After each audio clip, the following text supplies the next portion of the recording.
Hey, hi. People fall into one of these two camps, right? The first camp are the set of people who say that, hey, I know the fall 2025 is sometime in August or September of 2025. So if the MBA program starts at that point in time, why should I start bothering about an MBA as early as August 2024? You need to start bothering. Though the MBA program starts in August or September of 2025, the applications for that start almost a year earlier. There are more deadlines and you'll be able to catch them. And to catch them, you cannot postpone your GMAT preparation any further. The second camp people are those who probably are aware of this and therefore think that, hey, I'm already in August, September. I haven't done justice to my GMAT preparation. I'm about to begin my GMAT preparation. So probably MBA in 2025 is not for me. Let me look at 2026 so I can wait to start sometime in January 2025 is probably what your reasoning would be. You cannot be more wrong. You can catch round 2 and sometimes even round 3 deadlines which fall in January, February, March of next year. And to do that, you can start your preparation right now. Do justice to your GMAT preparation and catch these rounds of deadlines and get admitted to a business school to start your MBA in 2025. Irrespective of which camp you belong to, this video will quickly look at some of the deadlines, whether those deadlines are things that international students can apply to and should apply to, and a typical study plan in terms of timelines that you can look at, right? With that, we'll get started, right? Let's look at some of the top business schools. Look at Harvard, Wharton, Columbia. What are the round 2 deadlines? They fall typically in January 2025. For Harvard, it is 6th. For Wharton, it's 3rd. For Columbia, it's 7th. Almost every business school will have its deadlines, round 2 deadlines, falling sometime in the 1st and 2nd week of January. So 3rd of January to about 10th or 12th of January, you'll have most of the deadlines falling at this point in time. So will you be able to catch if you start a GMAT preparation? We'll see that in a couple of slides down the line. We'll look at, is round 2 the end of the road for international applicants? For some of the schools, definitely yes. But there are some very good business schools which accept applications from international students in round 3. International applicants I'm talking about, I'm not talking about domestic applicants. You can apply from India, Singapore, anywhere. If you don't have a visa status in the US, can you catch additional deadlines after R2? You can catch round 3 deadlines for some of the schools. For example, SMEAL Penn State, the round 3 deadline is February 1st, 2025. UNC Kennan Flagler, which is a very good business school, their round 3 deadline falls on March 4th, 2025. So look at it. You have the whole of 2 months plus in 2025, and we are in August beginning, right? So August, September, October, November, December, 5 plus 2, 7 months to catch this round 3 deadline, right? Why am I talking about round 3 deadlines for some schools and round 2? These schools do not want applicants to apply, international students to apply with round 3. And if you are anyway applying to these schools in round 2 and you are thinking of applying to anything from 6 to 8 business schools, cramping 6 to 8 applications in a short window, you'll not be able to do justice.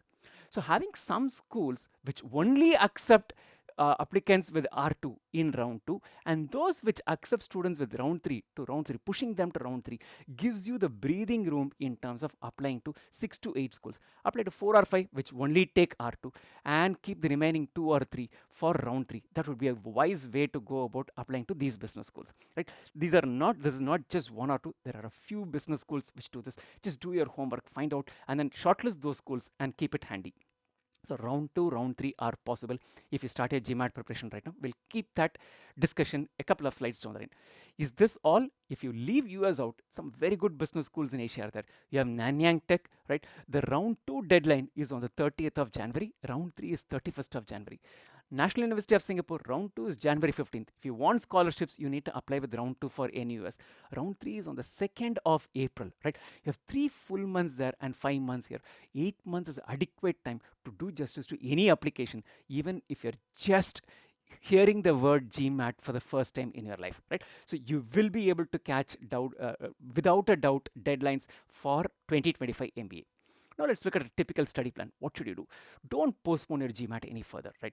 The latest you should be able to start your GMAT preparation is sometime in August to be able to do justice, get a good GMAT score, do justice to your application packet, and then like network with alumni, with the AdCom, attend those webinars, go to the MBA tours and other things, and apply meaningfully for round 2 or to round 3, right? When do you have to start your GMAT preparation? As I said, in August. We have a batch starting on the 10th of August, right? We'll look at, will you be able to do justice to it? How can you start so soon? All of that in a while, right?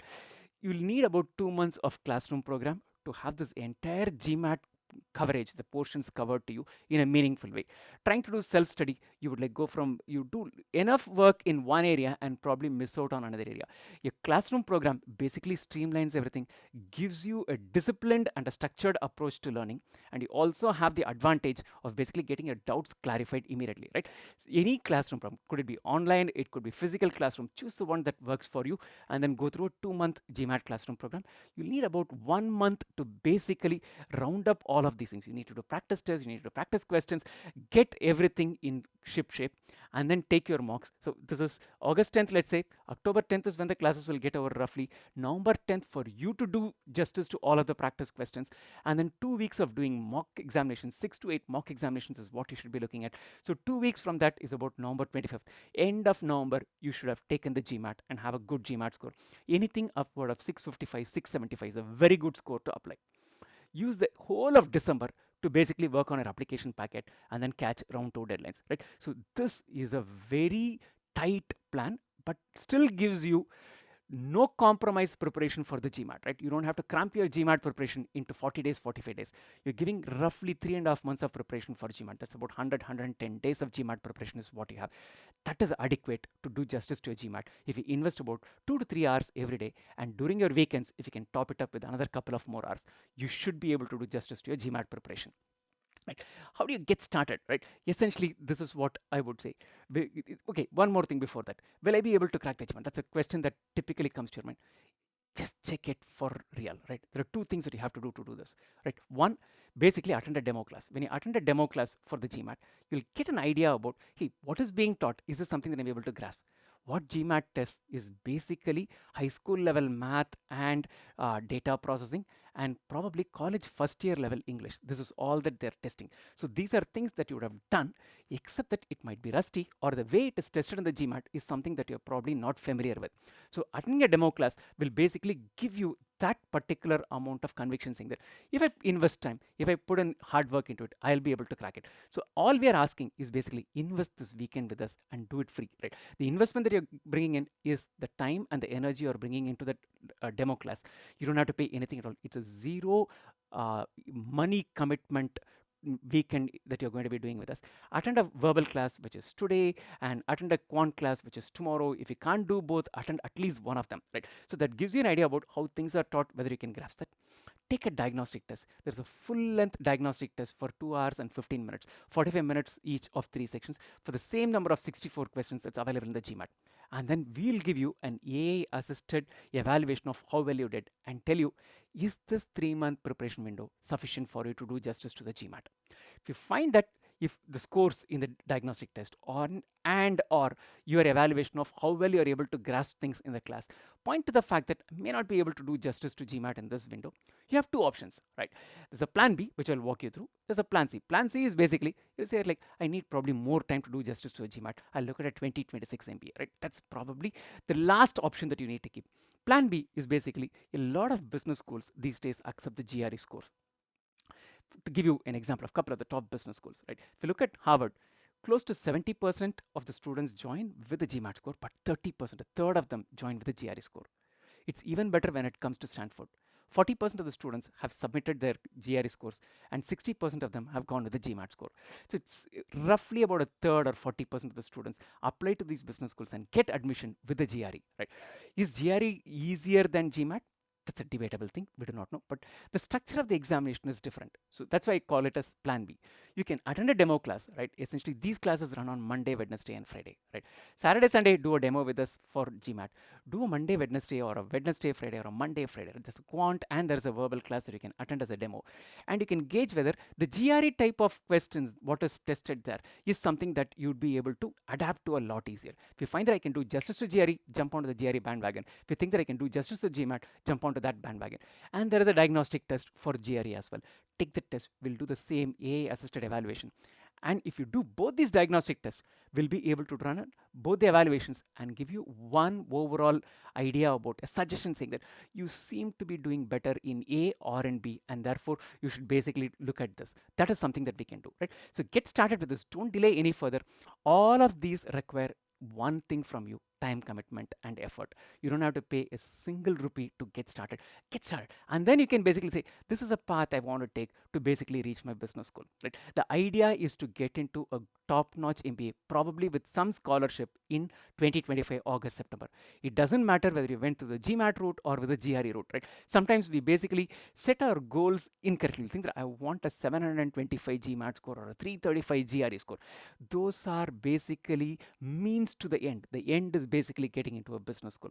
Whichever route takes you there, that it's of no consequence to us, because both routes have their pluses and minuses, and some work for certain people and the other route probably work for the other. We need to figure out which one works for you, and we have an option to make that happen for you. So how do you basically do this? To attend a demo class for GMAT, go to this. There's a Calendly link, wzko.in/demo. Sign up for a free demo. You can also take a diagnostic test at wzko.in/diagnostic. For GRE, the URL is wzko.pro/GRE demo to book a GRE demo, and wzko.pro/diagnostic to take a diagnostic test. I would recommend do all of these exercises. This is a good amount of investment. This 15 hours that you're investing is going to set the tone to getting into a very good business school with scholarship. Best wishes.